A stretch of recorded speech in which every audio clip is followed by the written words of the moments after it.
ਦੇ ਸੰਬੰਧ ਵਿੱਚ चल रही लड़ीवार विचार श्लोक महला 9 दी इस पावन पवित्र बचन नू सतगुरां जी दे शब्द नू श्रवण करो जी। गुरु तेग बहादुर साहब महाराज जी साडे जीवन दे इस शरीर की रचना बारे दस रहे हैं कि इस शरीर की रचना किवें इस शरीर बनया है। गुरु तेग बहादुर साहब महाराज जी का 11वां श्लोक है। 57 श्लोकों विचों 11वें नंबर का श्लोक है जी। सतगुरु जी के बचन ने पांच तत्व को तन रचियो जानो चतुर सुजान जेते उपजयो नानका लीन ताहे मेहमान। पांच तत्व को तन रचियो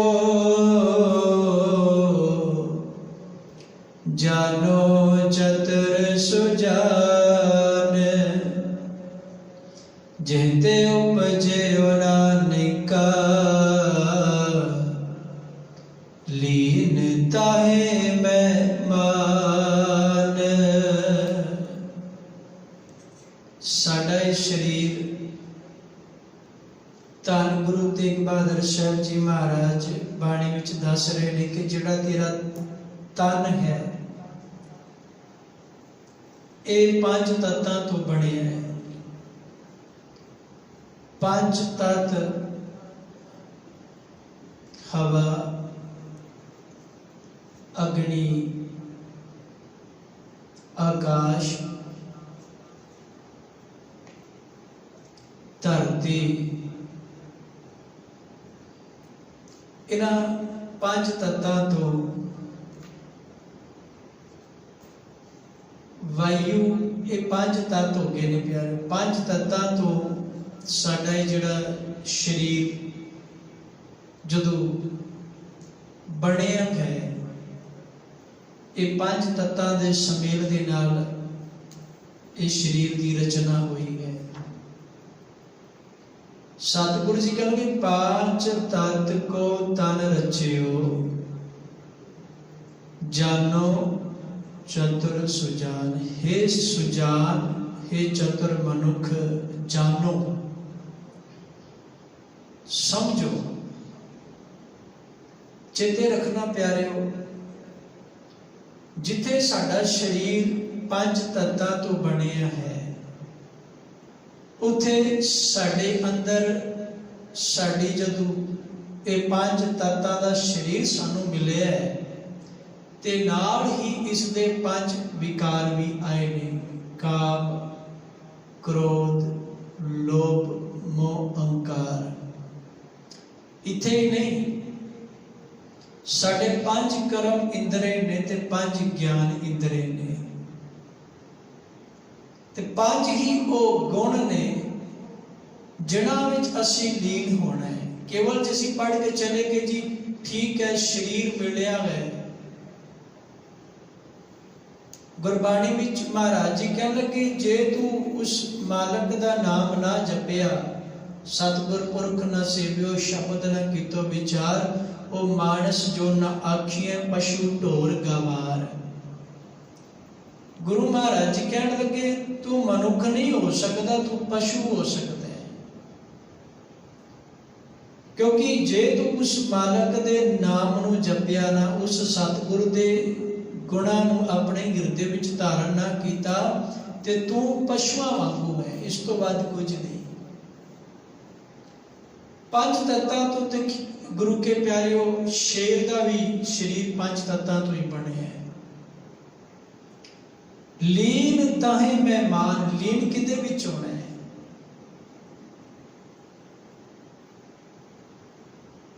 ਪੰਜ ਤੱਤਾਂ ਦਾ ਸਰੀਰ ਹੈ। ਜਦੋਂ ਇਹ ਬਿਨਸਦਾ ਹੈ ਤੇ ਆਪਾਂ ਅਕਸਰ ਇੱਕ ਸ਼ਬਦ ਵਰਤ ਲੈਂਦੇ ਹਾਂ ਕਿ ਬਈ ਇਹ ਬੰਦਾ ਮਰ ਗਿਆ ਹੈ, ਇਹ ਬੰਦਾ ਮਰ ਗਿਆ ਜੀ। ਉਸ ਤੋਂ ਪਹਿਲਾਂ ਕਬੀਰ ਜੀ ਨੇ ਇੱਕ ਬੜਾ ਪਿਆਰਾ ਹੋਰ ਬਚਨ ਆਖਿਆ। ਕਬੀਰ ਸ਼ਬਦ ਕਹਿ ਲਗੇ, ਕਬੀਰਾ ਧੂਰ ਸਕੇਲ ਕੇ ਪੁਰੀਆ ਬਾਂਦੀ ਦੇ। ਧੂਰ ਸਕੇਲ ਕੇ ਕਹਿਣ ਦਾ ਭਾਵ ਕਿ ਪੰਜ ਤੱਤਾਂ ਤੋਂ ਤੇਰੀ ਇਹ ਸਰੀਰ ਬਣਿਆ ਹੈ, ਕਿਤੇ ਮਾਣ ਨਾ ਕਰੀ 4 ਦਿਵਸ ਕੋ ਪੇਖਰੋ ਅੰਤ ਖੇਕੀ ਖੇ। ਆਪਾਂ ਜਿਹੜੀ ਗੱਲ ਕਰ ਰਹੇ ਸੀ ਕਿ ਗੁਰੂ ਕੇ ਪਿਆਰੇ ਜਦੋਂ ਇਹ ਪੰਜ ਤੱਤ ਆਪਸ ਵਿੱਚ ਖਿੜ ਜਾਂਦੇ ਨੇ, ਜੀਵਨ ਕੀ ਹੈ? ਪੰਜ ਤੱਤਾਂ ਦਾ ਬਰਕਰਾਰ ਰਹਿਣਾ। ਇਹਨਾਂ ਵਿੱਚੋਂ ਇੱਕ ਵੀ ਤੱਤ ਘਟ ਗਿਆ ਨਾ ਗੁਰੂ ਕੇ ਪਿਆਰੇ, ਸਾਡੀ ਮੌਤ ਹੋ ਜਾਣੀ ਹੈ। ਤੱਤਾਂ ਦਾ ਖਿੰਡ ਜਾਣਾ ਸਾਡੀ ਮੌਤ ਹੈ। ਇਹਨਾਂ ਪੰਜ ਤੱਤਾਂ ਦਾ ਇਕੱਠਾ ਰਹਿਣਾ ਸਾਡਾ ਜੀਵਨ ਹੈ। ਤੇ ਜਿਹੜੀ ਆਪਾਂ ਗੱਲ ਕਰਨੇ ਆ ਕਿ ਸਤਿਗੁਰੂ ਜੀ ਕਹਿਣ ਲੱਗੇ, ਆਪਾਂ ਸ਼ਬਦ ਵਰਤਦੇ ਆ ਕਿ ਬੰਦਾ ਮਰ ਗਿਆ। ਅਸਲ ਵਿੱਚ ਮਹਾਰਾਜ ਕਹਿਣ ਲੱਗੇ ਮਰਦਾ ਕੋਈ ਨਹੀਂ ਜੀ, ਚੇਤੇ ਰੱਖਣਾ, ਮਰਦਾ ਕੋਈ ਨਹੀਂ। ਮਹਾਰਾਜ ਜੇ ਕੋਈ ਮਰਦਾ ਨਹੀਂ ਹੈ ਤੇ ਫਿਰ ਕੀ ਹੁੰਦਾ ਹੈ? ਰੂਪਾਂਤਰਨ ਹੋ ਜਾਂਦਾ ਹੈ। ਰੂਪਾਂਤਰਨ ਮੀਨਸ ਜਿਵੇਂ ਮੰਨ ਲਓ ਇਹ ਬਿਲਡਿੰਗ ਹੈ, ਘਰ ਆਪਾਂ ਬਣਾਉਂਦੇ ਆ, ਅੱਜ ਤੋਂ 50 ਸਾਲ 60 ਸਾਲ 70 ਸਾਲ ਬਾਅਦ ਜਾਂ 100 ਸਾਲ ਬਾਅਦ ਸਾਡੀ ਅਗਲੀ ਪੀੜ੍ਹੀ ਨੇ ਜਦੋਂ ਆਉਣਾ, ਉਹਨਾਂ ਨੇ ਵੇਖਣਾ ਉਹਨੇ ਘਰ ਦਾ ਜਿਹੜਾ ਨਕਸ਼ਾ ਹੈ, ਬਿਲਡਿੰਗ ਪੁਰਾਣੀ ਹੋ ਚੁੱਕੀ ਹੈ, ਇਹਨੂੰ ਢਾਹ ਕੇ ਨਵੇਂ ਸਿਰ ਤੋਂ ਨਵਾਂ ਕੋਈ ਡਿਜ਼ਾਈਨ ਪਾ ਕੇ ਹੋਰ ਤਰੀਕੇ ਨਾਲ ਆਪਾਂ ਸਿਰਜਦੇ ਹਾਂ। ਜਗ੍ਹਾ ਤੇ ਉਹੀ ਸੀ, ਮਟੀਰੀਅਲ ਵੀ ਉਹੀ ਹੈ, ਪਰ ਉਸ ਘਰ ਨੂੰ ਢਾਹ ਦਿੱਤਾ ਜਾਂਦਾ ਹੈ। ਗੁਰੂ ਕੇ ਪਿਆਰੇ ਮਹਾਰਾਜ ਇਹ ਸਮਝਾਉਣਾ ਚਾਹੁੰਦੇ ਨੇ, ਮਰਦਾ ਕੋਈ ਨਹੀਂ, ਕਿਉਂਕਿ ਗੁਰਬਾਣੀ ਤੇ ਕਹਿੰਦੀ ਹੈ ਤੂੰ ਮਰ, ਜੇ ਤੂੰ ਮਰੇਗਾ ਸ਼ਬਦ ਮਰੋ ਫਿਰ ਜੀਵੋ ਸਦ ਹੀ, ਤਾਂ ਫਿਰ ਮਰਨ ਨਾ ਹੋਈ। ਤੂੰ ਮਰ ਤਾਂ ਸਹੀ।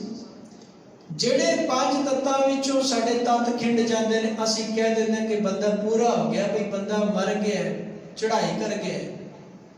ਗੁਰਬਾਣੀ ਦਾ ਕਬੋਲ ਮਹਾਰਾਜ ਕਹਿੰਦੇ, ਪਵਨੇ ਮੈਂ ਪਵਨ ਸਮਾਇਆ, ਜੋਤੀ ਮੈਂ ਜੋਤ ਰਲ ਜਾਇਆ, ਮਾਟੀ ਮਾਟੀ ਹੋਈ ਰੋਵਨ ਹਾਰੇ ਕੀ ਕਵਨ ਟੇ, ਕੌਣ ਮੁਆਰੇ ਕੌਣ ਮੁਆ, ਬ੍ਰਹਮ ਗਿਆਨੀ ਮਿਲ ਕਰੋ ਵਿਚਾਰਾ, ਇਹ ਤੋਂ ਚਲਤ ਪਿਆ। ਮਹਾਰਾਜ ਕਹਿੰਦੇ ਮਰਦਾ ਕੋਈ ਨਹੀਂ। ਕਿਸੇ ਚੰਗੇ ਜੇ ਪੜ੍ਹੇ ਲਿਖੇ ਨੂੰ ਪੁੱਛ ਲਓ, ਜਿਹੜਾ ਸੰਤ ਜਨਾਂ ਨੂੰ ਪੁੱਛ ਕੇ ਵੇਖੋ ਵੀ ਇਹ ਤੋਂ ਚਲਤ ਪਿਆ। ਸੱਚ ਗੱਲ ਹੈ ਗੁਰੂ ਕੇ ਪਿਆਰਿਓ, ਕੁਦਰਤ ਵਿੱਚੋਂ ਅਸੀਂ ਪੈਦਾ ਹੋਏ ਆ। ਅਵਲ ਅੱਲਾ ਨੂਰ ਪਾਇਆ ਕੁਦਰਤ ਕੇ ਸਭ ਬੰਦੇ, ਏਕ ਨੂਰ ਤੇ ਸਭ ਜਗ ਉਪਜਿਆ। ਇਹ ਜੋ ਆਪਾਂ ਸਾਡਾ ਜਿਹੜਾ ਜੀਵਨ ਹੈ ਨਾ, ਅਸੀਂ ਕੁਦਰਤ ਵਿੱਚੋਂ ਪੈਦਾ ਹੋਏ ਆ, ਕੁਦਰਤ ਵਿੱਚ ਹੀ ਮਿਲ ਜਾਂਦੇ ਆ। ਤੇ ਗੁਰੂ ਤੇਗ ਬਹਾਦਰ ਸਾਹਿਬ ਮਹਾਰਾਜ ਸਾਨੂੰ ਸਮਝਾਉਣਾ ਚਾਹੁੰਦੇ ਨੇ ਕਿ ਭਾਈ ਪੰਜ ਤੱਤਾਂ ਦਾ ਤੇਰਾ ਜਿਹੜਾ ਸਰੀਰ ਹੈ, ਪੰਜ ਤੱਤ ਕੋ ਤਨ ਰਚਿਓ, ਜਾਨੋ ਚਤੁਰ ਸੁਜਾਨ ਜੇ ਤੇ ਉਪਜਿਓ। ਜਿਸ ਤੋਂ ਉਪਜਿਆ, ਉਪਜਿਆ ਕਿਤੋਂ ਸੀ? ਪੰਜ ਤੱਤ ਮਿਲੇ ਨੇ, ਲੀਨ ਕਿਹਦੇ ਵਿੱਚ ਹੋਣਾ ਹੈ? ਜਿੱਥੇ ਪੰਜ ਤੱਤਾਂ ਦਾ ਸਰੀਰ ਸਾਨੂੰ ਮਿਲਿਆ, ਉੱਥੇ ਨਾਲ ਨਾਲ ਪੰਜ ਵਿਕਾਰ ਵੀ ਆ ਜਾਂਦੇ ਨੇ। ਇਹ ਪੰਜ ਵਿਕਾਰ ਕਾਮ ਕ੍ਰੋਧ ਲੋਭ ਮੋਹ ਅਹੰਕਾਰ ਸਾਨੂੰ ਖੁਆਰ ਕਰਦੇ ਨੇ। ਆਪਾਂ ਕੇਵਲ ਸ਼ਬਦ ਵਰਤਦੇ ਹਾਂ, ਬਈ ਸ਼ਰਾਬ ਪੀ ਕੇ ਬੰਦੇ ਨੂੰ ਹੋਸ਼ ਨਹੀਂ ਰਹਿੰਦੀ, ਮੱਤ ਦੂਰ ਹੋ ਜਾਂਦੀ ਹੈ ਉਹਨੂੰ ਆਪਣੇ ਪਰਾਏ ਦੀ ਪਛਾਣ ਨਹੀਂ ਹੁੰਦੀ। ਇਹ ਵੀ ਤੇ ਸ਼ਰਾਬ ਤੋਂ ਘੱਟ ਥੋੜੀ ਹੈ। ਗੁਰੂ ਸਾਹਿਬ ਜੀ ਬਾਣੀ ਵਿੱਚ ਕਹਿ ਰਹੇ ਨੇ ਕਿ ਜਿਤ ਪੀਤਾ ਮਤ ਦੂਰ ਹੋਏ, ਬਰਲ ਪਵੇ ਵਿੱਚ ਆਏ, ਆਪਣਾ ਪਰਾਇਆ ਨਾ ਪਛਾਣੇ, ਖਸਮੋ ਤੱਕੇ ਖਾਏ। ਜਿਤ ਪੀਤਾ, ਜਦੋਂ ਅਸੀਂ ਕ੍ਰੋਧ ਨੂੰ ਪੀਂਦੇ ਹਾਂ ਤੇ ਸਾਨੂੰ ਆਪਣੇ ਪਰਾਏ ਦੀ ਪਛਾਣ ਨਹੀਂ ਹੁੰਦੀ। ਅਸੀਂ ਆਪਣੇ ਮਾਪਿਆਂ ਨੂੰ ਵੀ ਗਲਤ ਬੋਲ ਦਿੰਦੇ ਹਾਂ। ਅਸੀਂ ਆਪਣੇ ਜੋ ਵੀ ਸਾਡਾ ਜਿੱਥੇ ਵੀ ਸਾਡਾ ਰਿਲੇਸ਼ਨ ਹੈ, ਅਸੀਂ ਉਹਨੂੰ ਵੀ ਗੁੱਸੇ ਦੇ ਵਿੱਚ, ਕਿਉਂਕਿ ਗੁੱਸੇ ਦਾ ਕ੍ਰੋਧ ਦਾ ਸਾਨੂੰ ਨਸ਼ਾ ਚੜਿਆ ਹੋਇਆ, उस क्रोध दे विच असीं ਉਹਨੂੰ गलत बोल देंदे हैं। जे असीं काम की गल करांगे, काम दे विच सानूं अपने पराए की पछाण ही नहीं होंदी। एक ये नशा नहीं है, नशा ही है। गुरु तेग बहादुर महाराज जी कह लगे इन्हां पंजां विच लीन होना। पंज किहड़े सन? गुरबाणी विच गुरु अर्जन साहब जी का एक बड़ा प्यारा बचन होर आउंदा है, पंच मनाए, पंच रुसाए, पंच वसाए, पंच गवाए। महाराज बाणी विच कह लगे भी पंज नूं मना लै, पंच नूं रुसा लै, पंच वसा लै ते पंच गवा लै। हुण पंज किहड़े सन?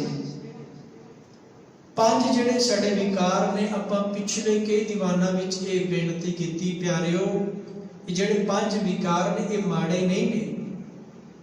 ये लिमिट विच रहण ते इन्हां दी सही उपयोग होवे, इन्हां दी सही वरतों कीती जाए ते ये बहुत लाभदायक ने। पर जे इन्हां दी दुरवरतों होण लग पे ते गुरु के प्यारिओ यही पांच विकार साडे शरीर नष्ट करके रख देंदे ने, साडी आत्मा नूं अंदरों मुया कर देंदे ने। हुण गुरु महाराज जी कह लगे पंच मनाए। पंच मनाए दा पंच जदों शब्द आउंदा है ना, पंच शब्द दे अर्थ गुरु के प्यारिओ गुणा वास्ते कीता है, केवल ये नहीं पंज दे अर्थ। जिवें कि आप पढ़ते हो पंच प्रवान, पंच प्रधान, पंचे पावे दरगे मन। जदों पंच गुणा नूं धारण कर लांगे फिर दरगाह विच मान। पंच गुण, पंच मनाए। पंच किहड़े मनाने सन? धर्म, दया, दयावान होवे, धर्म होवे, संतोख होवे, प्यार होवे, इदां दी बहुत निमरता होवे, मिठी बोली होवे, निमरता होवे, सत संतोख होवे। ये जिहड़े पांच इत्यादिक गुण ने जदों असीं अपने अंदर धारण करांगे, धारण किवें होणगे? गुरु साहिब दी सिੱਖਿਆ नूं, गुरु दे गुणां नूं धारण करके। क्योंकि जिन्ना चिर तक बाबा फरीद जी दे कह लगे फरीद आप सवारे मैं मिला, मैं मिलिया सुख होए। फरीदा जे तू मेरा होए रहो तो सब जग तेरा होए। जे तू अपने आप नूं सवार ले, अपने आप नूं सवारांगे किवें? गुरबाणी दी सिੱਖਿਆ नाल, गुरु साहब जी दी मत लैके। क्योंकि गुरु महाराज जी अमरदास साहब सतगुरु पातशाह जी बचन बख्शिश करते हैं कि साची लिवै बिन दे निमाणी लिवै बाजू क्या करे विचारिया, तुझ बास समृत कोई नहीं कृपा कर बनवारिया।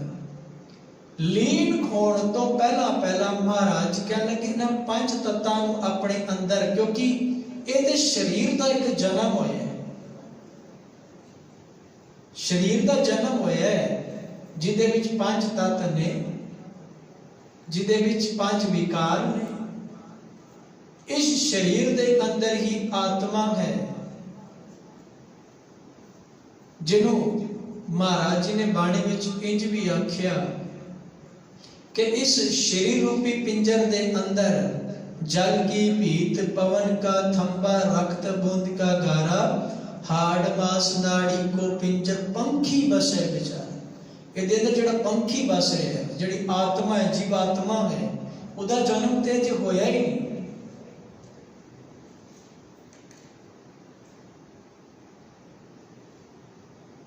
क्योंकि महाराज कह लगे दुर्लभ उद बनेगा, दुर्लभ जन्म सवार जाहे न दरगह हार। अपने आप नूं सवार।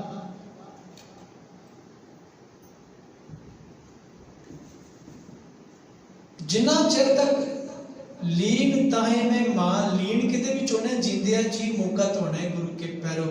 तन ने, तन जिहड़ा पंच तत्तां तो बने, पांच तत्त को जिहड़ा पंच तत्तां तो साडा तन बनिया है ना, ये पंच तत्तां विच लीन होना ही होना अखीर नूं।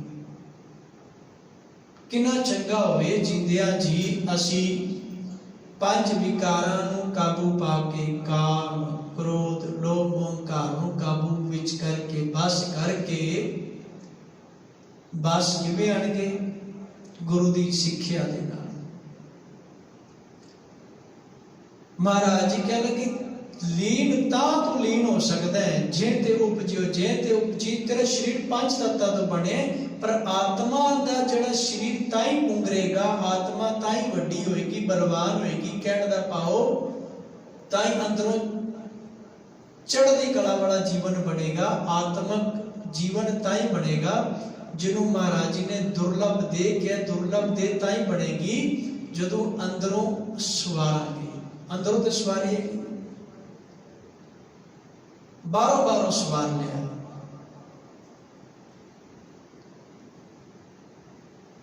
जिन्हों सतगुरु जी ने बाणी विच इंज बयान किया कि गली असी चंगियां आचारी बुरियां, मनो सुधा कालियां, बारों चितवियां। बारों चंगे बने फिरदे पर अंदरों नहीं है। ए गुरु के प्यारे जिन्हों जीवन मुकत आख्या ना, वो जीवन मुकत ताई बना के जदों सत संतोख दया धीरज निमरता ये गुण साडे अंदर आउणगे। ये गुण गुरु साहब बख्शिश करते हैं। सहज आनंद आत्मक सुख ये पूरे गुरु तो ही मिलते हैं। सुख सहज आनंद सुख पूरे गुरदीन, पूरे गुरु साहब तो मिलते। गुरु की सिक्ख्या जो असीं धारण करांगे, गुणां नूं धारण करांगे। गुरु नूं धारण करना की है? गुणां नूं धारण करना। गुरु की सिक्ख्या नूं गुर साखी जोत प्रगट होई, क्योंकि जिन्हां दे अंदर गुरु की जोत प्रगट होएगी ना, वही ये गल कह सकते हैं कि सच्चे पातशाह जी तुसीं ते हर थां ते हो। जिन्ना चिर तक गुरु की जोत प्रगट नहीं होती उन्ना चिर तक साडे विच और गुरु साहब दे विच कोई प्रेम अते प्रीत का कोई रस्ता नहीं बनता। अखीर विच गुरु साहब जी यही समझा रहे हैं, जे ते उपजो नानका लीन ताहे मैं मान। हे भाई शरीर पंच तत्तां तो बने, पंच तत्तां विच लीन हो जाएगा। चंगा होवे कि आत्मा उस मालक दे नाम नूं जप के, उस मालक दे पंच गुणां नूं धारण करके ते वो भी अपने तत्तां दे विच लीन हो सके। कहण दा पाओ जिंदिया जी आत्मा मुकत हो सके, जिन्हों सतगुरु जी ने जीवन मुकत जिस हृदय भगवंत के। गुणां दा धारण करना परमेश्वर की प्राप्ति करनी है, चेते रखना। क्योंकि नानक निर्गुण गुण करे गुणवंतिया गुण दे। महाराज जी ने यही कह के अवगुण छोड़ गुणा को धाव कर, अवगुण पछताई जियो। गुणा को धारण ते कर, ताई साडा जीवन सफल होएगा। जे ते उपजयो नानका लेन ताहे मैं मान। इस करके महाराज जी ने बाणी विच क्या मरदा कोई नहीं है, सारे रूपांतरण हो जाते हैं। देखो चेते रखना, असी हाँ जदों असीं विआह करते हैं, असीं अपना आप वेखना होए ना, किवें वेखांगे? असीं अपना रूप अपना प्रतिबिंब देखना होए तो किवें देखांगे?